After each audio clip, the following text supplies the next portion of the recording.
guys, andito sa Cebu, ang isa sa pinakamalakas na team under ng Team Big Four. Maghingi tayo ng tips sa kanya. Kasi paano niya ginawa ang negosyo natin, dropshipping at saka wholesaling business natin. He is a former OFW sa Singapore now, doing this business, nakapag for good na siya. Siya naman ay kumita ng mahigit 14 million. Wow! Grabe! Sports car achiever! Well, builder! Circle! Wow! He is a mentor and isa siyang founder ng Team Big 3. Yun ang ano niya, team. Ayan po. Let's all welcome GM Albert Anciano. Yay! Sa mga nagtatanong, ano yung Big 3? Galing sa Big 4. Ayun, guys. Hi! Hi, Cebu! Hello!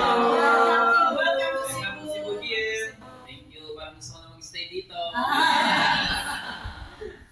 Anyway, guys, ito yung kagandahan ng business natin sa JC. Kasi pwede natin puntahan yung mga dati natin hindi pinupuntahan.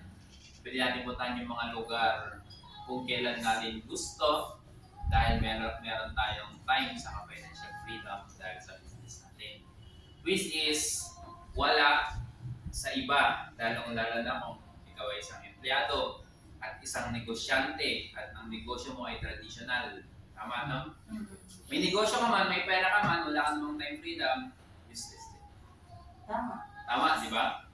Or yung iba naman, may time naman, wala namang financial freedom, useless din yung time.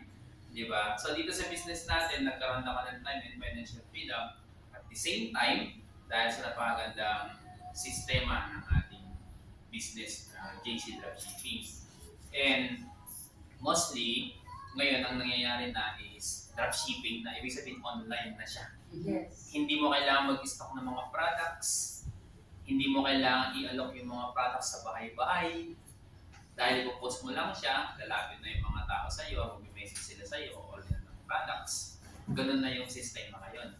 Pwede mong bentahan yung kahit wala dito sa Cebu, sa Manila, nasa Davao, nasa Hong Kong, nasa ibang bansa, pwede na. Okay? Unlike ng traditional business, for example, sino dito yung nagbi-business pa? May traditional business? Wala na? O ayaw nyo nang mag-traditional business, so very good yan. Kasi ako may kalala ako na maraming pera, millions yung pera niya. Kaso nga lang, hindi pa nakaalis ng Pilipinas. Bakit? Hindi niya maiwan yung negosyo niya. Kasi pag umalis siya doon sa negosyo niya, kahit isang araw lang, isang araw na wala rin kita. Kasi wala siya mapagkakatiwala ng ibang tao. Baka magtiwala siya sa kahit yung mag-anak niya, baka tawag na siya. Oo, di ba? O kaya pag pinagkaliwala mo kasi sa ibang tao yung negosyo mo, aaralin niya lahat yan. Pag inaral na niya, magpapatayo siya ng sarili niya na competitor mo. O ikaw ngayon yung mawawala. So, ganun yung nangyayari. So, yun ang disadvantage ng traditional business. Samantalang itong JC Dropshipping, ngayon nasa Cebu kami, di ba? Sa tingin nyo, kumito income? Hindi! Tuloy pa rin. Madali lang yan. So, cellphone ko lang, na-connected sa internet, ang kailangan. Which is kayong lahat, may cellphone naman kayo. So, pwede nyo gawin yung negosyo kahit nasaan kayo. Yun ang pinaka-the best sa negosyo natin. And dito, sa negosyo natin, syempre lahat ng negosyo may ups and downs. May malaki benta, malaki kita, pero hindi type na maliit or wala. Di ba? Sa traditional business, may benta ka o wala, magbabayad ka ng tao, magbabayad ka ng rent, magbabayad ka ng permit, magbabayad ka ng dami mong babayarin. Sa negosyo natin, pag malakas ang kita, wala kang babayaran. Pag mahinang kita, wala kang babayaran. So, walang lugi. Tama na? So, yun ang maganda sa negosyo natin.